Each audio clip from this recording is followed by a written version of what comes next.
안녕하세요, 라이딩 다이어리입니다. 오늘은 합천 창녕보 조금 지난 숙소에서 낙동강 하구뚝까지 여정을 담았습니다. 거리는 137.75km, 획득 고도는 606m, 자전거를 탄 시간은 6시간 29분입니다. 저번에도 말씀드린 것처럼 제가 묵었던 숙소는 그렇게 좋은 숙소는 아니었습니다. 그래도 충분히 괜찮은 숙소였었고, 제가 업로드한 지 오래됐기 때문에 다시 한번 말씀드리면, 그 숙소는 4인 1실 방 한 칸짜리였고 저 혼자 썼기 때문에 저는 편하게 잘 지내다 왔습니다. 씻는 곳과 화장실이 조금 불편한 구조로 되어 있었지만 저는 혼자 있었기 때문에 그 불편함이 조금 좋은 시설이 아니다 뿐이었지 실제로 그렇게 불편하지는 않았습니다. 그리고 옷도 탈수기가 있어서 잘 세탁을 했습니다. 거기에 써놨더라고요. 탈수기에 물을 가득 넣고 세제를 넣은 다음에 탈수를 몇 번 하면 세탁이 잘 된다. 그래서 충분히 입을 수 있는 상태가 되긴 하더라고요. 그리고 전날에 여정이 정신없기도 했고 또 혼자 자다 보니까 굉장히 편하기도 해서 아침 8시 정도까지 잠을 자고 편하게 일어나서 씻고 나왔습니다. 출발한 시간은 대충 8시 30분 정도에 이제 출발을 해서 나가기 시작했고요. 그 다음에 그 동네에서 나오기까지 조금 시간이 걸리긴 했지만 그렇게 많이 걸리는 시간은 아니어서 생각보다 추가되는 그런 거리는 그렇게 많지 않았습니다. 제가 벌써 1년이 다 돼가기 때문에 기억이 가물가물하지만 한 6km, 7km 정도 차이 나지 않을까 싶습니다. 합청 창녕보에서 오는 거리 생각하면 그렇게 많이 차이 나는 것이 아니라고 생각해도 될 것 같습니다. 전반적으로 자전거 길은 잘 돼 있는 편이고 포장도 나름 괜찮은 상태를 유지하고 있었고요. 또 가다 보면 공도를 조금 이용하긴 하지만 그리 많이 이용하는 편은 아니고 또 공도 옆에 2차선으로 된 자전거 전용도로가 있는 경우도 많이 있어서 생각보다 괜찮게 라이딩을 할 수 있었습니다. 대부분의 길은 다른 국토종주 길과 비슷했고요. 제가 간 것이 9월 중순이다 보니까 풀이 한참 자라고 있을 때여가지고 어떤 길들은 풀이 많이 자라서 2차선이지만 1차선처럼 이용해야 되는 그러한 길도 있었습니다. 그러한 것들은 서울이나 경기도 지역을 벗어나면 비일비재하는 일이기 때문에 그냥 그러려니 하고 잘 갔었습니다. 이 길이 제가 아까 말씀드렸던 도로 옆에 2차선으로 잘 되어 있는 자전거 길인데요. 다른 자전거 길은 좁기도 했었고 또 보통 빨간색 아스팔트가 깔려 있는데 여기는 일반 도로처럼 되어 있어서 안정감이 있기도 했고요. 또 아스팔트가 여러분들 아시겠지만 일반 시멘트 길이나 빨간 길보다는 아스팔트가 길이 굉장히 편합니다. 그래서 편한 여정을 할 수 있는 그런 길도 있었습니다. 그러다가 곧 낙동강을 끼고 가는 자전거 전용도로, 우리가 흔히 알고 있는 그 전용도로가 이어지게 되는데요. 여기 풍경은 굉장히 아름답습니다. 강을 끼고 산을 보며 거의 평지길을 간다라고 하는 것은 굉장히 감사한 일이겠죠. 풍경도 좋고 길도 편하고 이제 국토종주의 끝을 달리다 보니까요, 이 길이 아름답기도 하고 좋기도 하지만 또 그다지 비범한 느낌은 들지 않았습니다. 워낙 많이 봐왔던 광경이어서 저는 자연을 좋아하는 사람이라 이런 거 보는 것 자체가 좋아하지만 굉장히 특별하다거나 대단하다는 생각은 이제 안 들 때가 된 거죠. 그러한 길을 쭉 가게 되고 다른 국토종주길과 별반 다를 바 없는 길을 가게 됩니다. 그렇게 가다 보니까 어필이 시작되는 공도가 나오게 됐고요. 처음에 이 길이 어떤 길인지 잘 모르고 그냥 어필이구나 라고 하는 생각만 가지고 갔었습니다. 근데 가다 보니까 익숙한 풍경이 보이더라고요. 익숙한 풍경이라고 하는 게 오른쪽에 있는 낮은 담벼락 같은 곳에 이름이랑 글씨 이런 것들이 굉장히 많이 새겨져 있는데 유튜브를 통해서 많이 봤던 그 광경, 박진고개에 도착하게 됐습니다. 박진고개가 생각보다 좀 길기도 했었고요. 그리고 1시간 정도 탔기 때문에 사실은 몸이 잘 풀려있는 상태인데 전날에 피로가 좀 있기도 했었고 중간쯤 올라가니까 각이 더 커지는 느낌이 많이 들었어요. 그래서 저는 끌바를 하기로 결정을 했습니다. 왜냐하면 전날에도 어찌 보면 짧아서 금방 올라갈 수 있을 것 같던 조금 각이 있는 그런 어필을 올라갈 때에도 이 자전거 중심이 잘 맞지 않아 가지고 뒤에 가방이 매달려 있어서 뒤로 무게중심이 굉장히 쏠려 있는 상태였기 때문에 박진국에도 충분히 앞바퀴가 들리는 상황들이 왔었어요. 물론 제 기술이 부족한 부분이 많겠지만 어쨌든 조금 더 힘을 주려고 하면 앞바퀴가 자꾸 들리고 또 불안한 느낌이 들어가지고 어쩔 수 없이 이제 끌바를 선택하게 됐고요.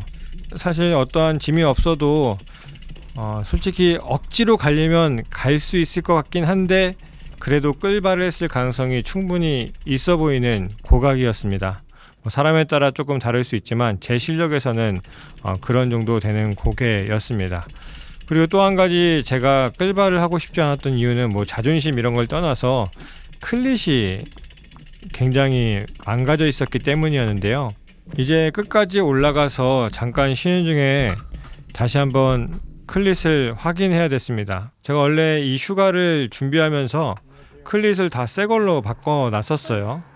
혹시 무슨 일이 생길 수도 있으니까 아예 새 걸로 바꿔놨었는데 무심사 올라가고 거기서 끌바하는 중에 클릿 한쪽이 완전히 뭉개지는 사고가 있었습니다. 완전히 뭉개지다 못해 앞에가 덜렁덜렁 떨어지기 직전에 그런 상황이 있었는데 물론 인터넷 찾아보고 하니까 하나가 떨어져도 두 개로 버틸 수 있다, 충분히 괜찮다라고 했고 또 제가 타보니까 실제로 앞에 부분이 완전 떨어져 나간 상태가 아니라 한쪽만 덜렁덜렁 거리고 있어서 잘 끼면 클릿을 낄 수가 있었습니다. 어쨌든 불안불안하니까 걱정했는데 실제로 탈 때는 문제가 생기질 않았습니다. 그런데 이제 아무래도 부서져 있으니까 불안불안하잖아요. 또 어떤 때는 고각을 가거나 또 탄력을 받기 위해서 힘을 줄 때 이게 이탈하면 어떡하지라는 생각을 했고 또 그런 상황에서 갑자기 클릿이 빠지게 되면 정말 크게 낙차할 수 있는 상황도 되기 때문에 계속 걱정했던 부분들이 있었어요. 여러분 사진을 보시면 알겠지만 엉망진창이었고 사실 걱정되는 부분이 굉장히 컸습니다. 그래서 이제 꼭대기에 올라가서 그 다음에 갈만한 곳이 남지읍이라고 하는 곳이 있더라고요. 거길 이제 지나가야 되는데 그 전에 영아지 고개라고 하는 곳이 있어요. 거기도 유명하죠. 그래서 어쩔 수 없이 저 같은 경우에는 영아지 고개를 우회하기로 결정을 했고 영아지 고개에서 괜히 또 끌바하거나 혹은 억지로 올라가다가 사고가 생길까봐 우회하기로 하고 남지읍에 가서 좀 클릿을 구해봐야 되겠다. 그래서 이제 남지읍 검색해가지고 거기에 이제 샵이라고 해야 되겠죠. 연락을 해서 알아봤는데 클릿을 갖고 있는 곳이 없습니다. 시골이다 보니까 이제 자전거 샵들이 몇 개 있긴 한데 다 생활 자전거를 취급하시다 보니까 튜브까지는 있는데 타이어까지 있는지 모르겠습니다. 튜브는 있는데 클릿 같은 제품들은 없다라고 말씀하시더라고요. 그 중에 하나가 있다라고 해서 이제 희망을 갖고 갔었는데 거기에서도 사실 구하지 못했습니다. 어쨌든 소모품들이 이렇게 박살나기 시작하니까 굉장히 힘들다는 생각이 들긴 했었습니다. 그렇다고 사실 자전거에 관련된 부품들을 막 바리바리 다 싸들고 갈 수는 없지 않습니까? 클릿 하나 예비로 가져간다고 하는 것도 사실 웃긴 일이기도 하고요.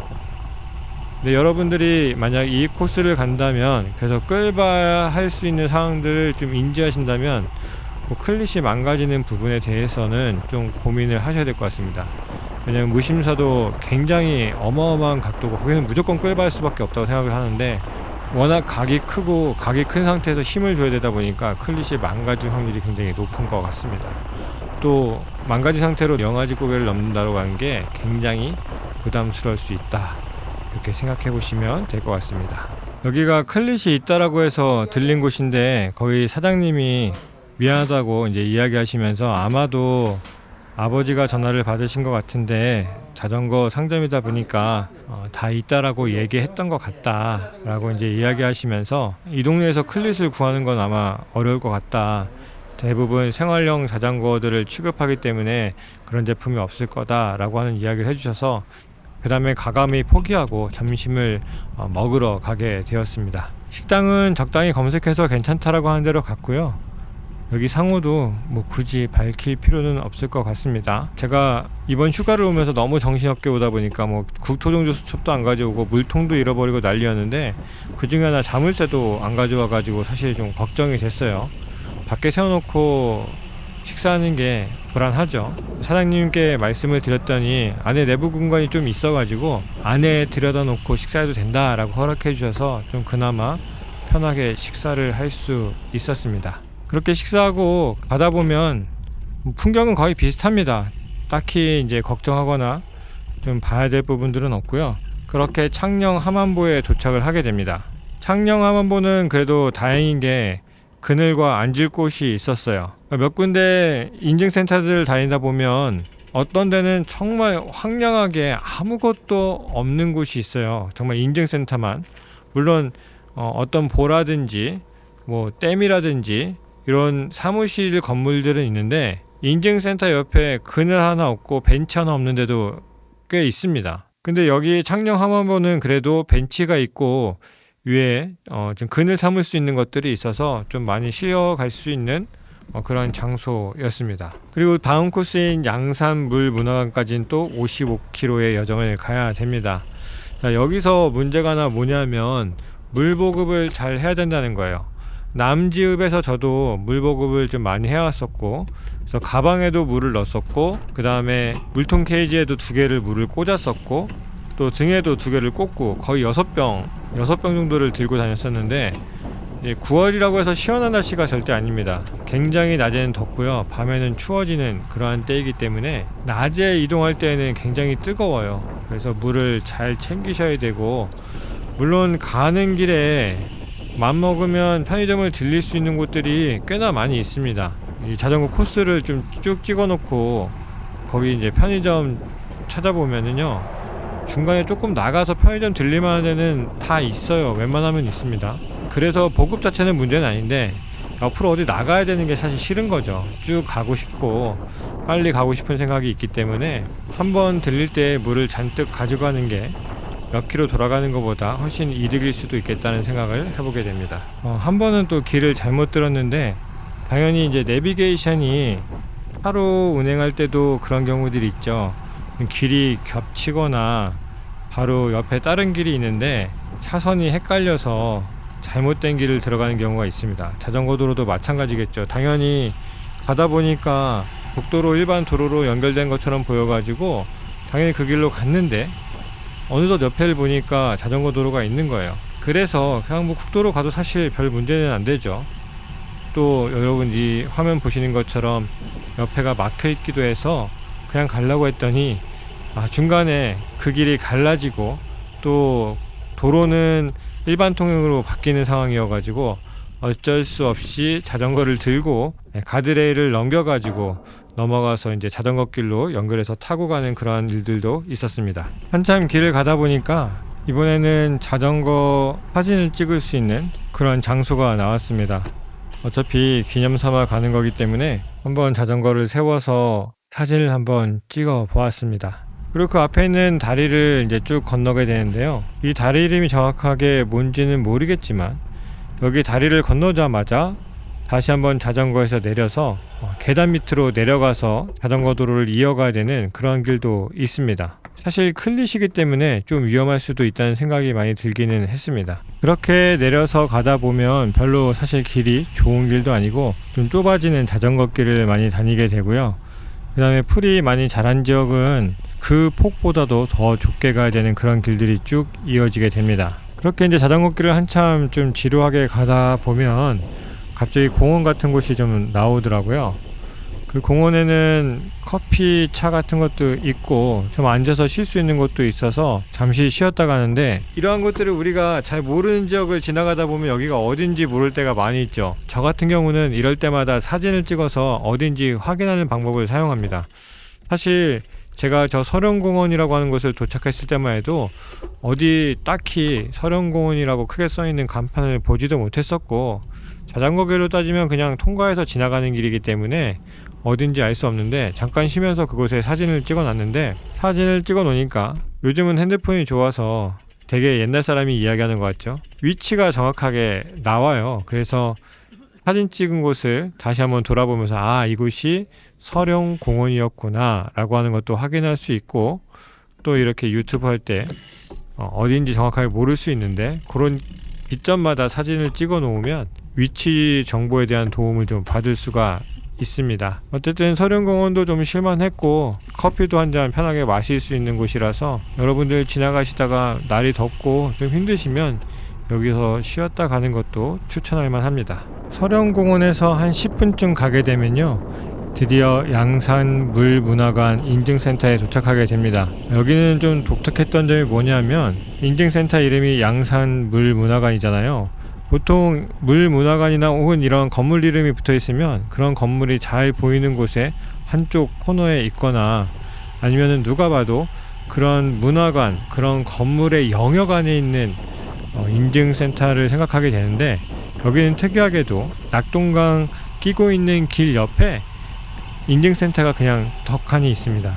제가 좌우를 잘 안 둘러봤었는데 워낙 이제 힘들고 지쳐가지고 양산물문화관 인증센터라고 하는 표현이 뭐 근처에 있겠죠. 혹은 제가 못 봤을 수도 있습니다. 근데 조금 동떨어진 느낌으로 이렇게 인증센터가 있습니다. 그리고 이쪽 길 좀 가게 되니까 자전거 타는 사람들이 굉장히 많이 늘어나기 시작했어요. 물론 그때가 4시 한 20분쯤 되었었는데 4시 20분이면 사람들이 퇴근해서 나올 시간은 사실 아니죠. 근데 이제 부산이라고 하는 도시가 가까워지고 사실 20-30분 정도면 부산에 갈 수 있는 거리다 보니까 좀 시간 되시고 여유 있는 분들은 아마 양산 정도 와서 라이딩 하고 가는 것 같습니다. 사실 뭐 시간이 되는데 운동으로 나왔을 때 3-40km 사는 거 금방이니까 충분히 이분들도 부산에서 양산까지 올만 하겠다. 또 어떤 분들은 출퇴근할 수도 있겠다라고 하는 생각이 들기도 했습니다. 교대 근무면 시간이 조금 우리가 생각하는 거와 다를 수도 있겠죠. 어쨌든 이쪽으로 갈수록 점점 사람이 늘어나고 부산에 들어가게 되면 완전히 사람이 늘어나게 됩니다. 물론 제가 도착했을 때는 거의 퇴근 시간에 겹쳤기 때문에 그럴 수도 있겠지만 역시 그래도 사람 많은 도시는 다르다는 생각이 들긴 했습니다. 양산물문화관 인증센터에서 한 20분 정도 나가니까 비로소 저 멀리 부산이라고 하는 도시가 보이기 시작하더라고요. 지금 제 위에 있는 저 다리는 부산 외곽 순환 고속도로입니다. 그 밑에서 이제 부산 쪽 그쪽을 이제 바라보고 있게 되는 거죠. 정확하게 뭐 저 동네가 어떠한 동네인지는 잘 모르겠지만 부산의 북구 쪽인 것 같습니다. 이것도 사진 찍어놔서 확인이 가능한 거고요. 여기쯤 오니까 해가 지기 시작했어요. 제가 사진도 하나 보여드릴 텐데 해가 지기 시작하다 보니까 뭐 조급한 마음이 생기기도 했고요. 얼마 남지 않았는데 좀 제대로 빨리 도착했으면 좋겠다라는 생각이 간절하기도 했지만 해가 지는 모습이 또 아름다워 보이고 또 이런 데서 사진 하나 찍고 가는 것도 괜찮겠다 생각이 들어서 가면서 좀 사진을 찍어 보기도 했습니다. 그리고 완전히 이제 부산에 들어가니까 그 길들이 이제 자전거 길이 굉장히 잘 되어 있고 사람들이 충분히 운동할 수 있는 그런 상황들이 마련되어 있는 좋은 인프라들이 보였습니다. 굉장히 부럽더라고요. 또 자전거 타는 사람들이나 또 산책하시는 분들이 굉장히 많았고 움직이는 운동들 뭐 걷기라든지 뛰시는 분들도 있었고 아까 말씀드린 것처럼 자전거 타시는 분들이 굉장히 많이 늘어나기 시작했습니다. 중간중간에 신호등이 있어서 좀 정체되는 분위기도 없잖아 있었는데 그래도 이런 인프라가 있어서 생활에서 편하게 자전거를 탈 수 있는 게 사실 일반 지방에 있는 사람으로서는 굉장히 부럽긴 하더라고요. 또 길도 잘 돼 있고 길이 또 강을 끼고 있으니까 또 굉장히 멋있게 보이기도 하고 또 해가 뉘엿뉘엿 지고 있는데 그 빛이 들어오는 것도 굉장히 아름답게 보이기도 하고 그냥 그 광경 자체가 굉장히 부러웠었어요. 너무 좋았고 이 길 끝에서 다리를 건너게 되는데 다리를 건너면 마지막 낙동강 하구뚝 인증센터가 나오게 되거든요. 그러니까 사실은 다리 건너고 이런 게 아니라 길의 느낌에서는 마지막으로 느끼는 굉장히 아름답고 부러우면서 너무나도 행복한 그러한 길이었습니다. 조금 복잡했던 게 아쉽지만 그것조차도 사실 부럽더라고요. 저희 지방에는 자전거 타는 사람이 거의 보이지 않기 때문에 그런 것도 굉장히 부러워 보이는 광경이었습니다. 이제 저 앞에 보이는 다리를 건너가면 낙동강 하구뚝 인증센터에 도착을 하게 됩니다. 다리를 건널 때 이제 해가 정말 많이 지고 있는 상황이어서 황금빛 빛깔들도 볼 수가 있었고 또 마지막 순간을 달려간다라고 하는 그 느낌도 굉장히 더 색다르게 느껴지기도 했습니다. 다리를 거의 건널 때쯤 되면 오른쪽으로 빠지는 길이 있는데 그 길을 들어가게 되면 큰 광장 같은 것이 나오고요.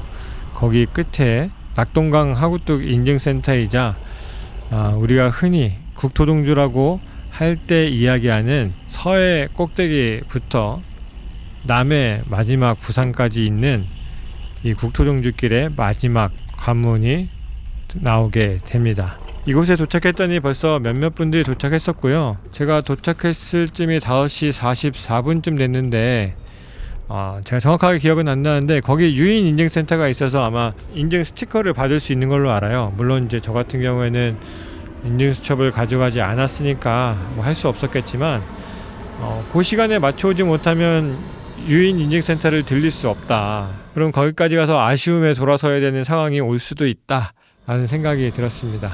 그리고 이제 그 다음에가 사실 문제였어요. 저 같은 경우는 다시 제가 사는 지역으로 넘어가려면 부산 동부터미널을 가야 되는데 이게 자전거로 그 시간에 거기까지 갈 수도 없었고 또 보니까 아침 일찍 차가 있더라고요. 그걸 타야 저도 집에 가서 좀 쉴 수 있기 때문에 어떻게 할까 고민하다가 많은 사람들이 이제 이걸 뭐라고 불러야 될지 모르겠는데 화물 트럭이라고 해야 되나? 그러니까 스타렉스 같은 걸로 뒤에 화물차처럼 돼 있어가지고 좌석이 없는 차들이 있거든요.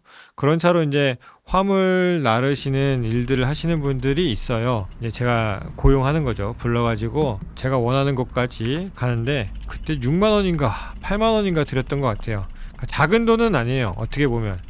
또 거기까지 갔는데 제가 차 밀리는 시간에 해갖고 1시간 조금 더 넘게 걸렸는데 또 그렇게 생각해보면 또 비싼 것도 아니에요. 물론 이제 저는 혼자 탔기 때문에 비용 부담이 좀 컸고 뭐 둘이나 셋 정도 갔으면 더 받으셨겠죠. 그래도 이제 n분의 1로 하면 조금이라도 이제 비용부적인 부분이 줄어들긴 했을 텐데 저는 혼자였기 때문에 오롯이 제가 냈었고 금액적으로는 그냥 좀 크다라는 생각이 들었는데 받는 서비스를 생각하면 내 주머니에서 나간 돈이 커서 그렇지 서비스가 별로였다라는 생각은 안 들었습니다. 거기까지 안전하고 편하게 잘 갈 수 있었고 자꾸 아저씨가 꼬시더라고요. 어디서 왔냐 그래서 어디서 왔다라고 이야기했더니 거기까지 한 30만 원이면 갈 수 있을 것 같은데 뭐 그런 얘기 계속 하시는데 뭐 제가 그렇게까지 할 수 있는 여유가 있는 것도 아니고 뭐 굳이 그렇게까지 그 밤에 이동해야 할 만한 일이 있었던 것도 아니고 그래서 이제 동부 터미널 쪽에 가서 숙소를 잡고 거기서 이제 하루 지나고 그 다음날 아침에 한 2km 가면 터미널이 있었어요. 그것도 거의 내리막길 가서 이제 표를 구하고 이렇게 돌아오게 되었습니다. 이제 국토종주의 모든 일정 다 마치게 되었고요. 이틀 동안 280km 정도 탔던 것 같은데 뭐 할만하다면 할만한 거리고 또 어렵다면 어렵다고 생각할 수 있는 그런 일정이기는 합니다. 어쨌든 이 모든 일정을 마치고 들어가면서 나도 뭔가 다시 한번 해냈다라는 생각이 굉장히 많이 들었어요. 성취감이라고 하는 거죠. 여러분들의 삶을 잘 모르겠지만 우리가 일반적으로 보통의 삶을 살아가면서 월급 받고 살아가면 거의 삶이 비슷비슷할 겁니다. 1년 내내 돈 벌어야 되는 거고 어쩔 때는 돈 걱정 혹은 진급 또 앞으로에 대한 미래 그렇다고 해서 내 삶이 드라마틱하게 뭔가 나아질 만한 것이 있는가? 누군가는 사업을 도전하기도 하겠고 누군가는 뭐 운 좋아서 복권에 맞아서 삶이 좀 나아질 수는 있겠죠. 근데 대부분의 사람들의 삶이 아마 그렇지 않습니까? 그냥 이렇게 살아가는 거죠. 특별한 무언가 없이 대단한 거 없이 뭐 소소한 일상의 변화가 있을지 몰라도 그냥 이렇게 살아가는 걸 겁니다. 그래서 이런 활력소가 굉장히 중요하다라고 생각을 합니다. 그냥 똑같이 살아갈 수밖에 없는 삶일 수도 있고 또 그런 삶에서 그냥 하루하루 살아가는 건데 거기에 재미마저 없으면 또 소소한 그런 성취감마저 없으면 인생이 너무 허무하게 지나가지 않을까 재미없이 지나가지 않을까 이런 생각을 많이 하게 돼요. 그래서 이번 도전도 몇 개월을 여러 군데를 돌아다니면서 뭐 많게는 160km 이렇게 타기도 하고 또 이하령 같은 경우에는 하루에 2번 넘었죠. 뭐 하려면 할 수 있지만 또 괜히 굳이 힘들게 왕복하면서 그런 일정들을 소화하고 하나하나 만들어 갖고 휴가를 또 이용해서 이렇게 이틀 동안 구미에서부터 시작해서 낙동강 하구뚝까지 오게 됐습니다. 그리고 마침내 그 여정이 끝나게 됐습니다. 굉장히 뿌듯했고요. 이러한 소소한 행복이 계속해서 있었으면 좋겠다. 또 그러한 일들을 할 수 있는 건강이 또 나에게 있었으면 좋겠다라는 생각을 하게 됩니다. 2023년에 계획했던 이 일은 이렇게 성취하면서 끝나게 됐지만 끝나는 게 아니라 또 다른 길을 도전해 볼 수 있는 새로운 시작이라고 생각을 하고요. 또 내년에는 2024년에 사실은 벌써 2024년 7월 말입니다. 제가 녹음하고 있는 게 7월 말인데 벌써 춘천도 갔다 왔고요.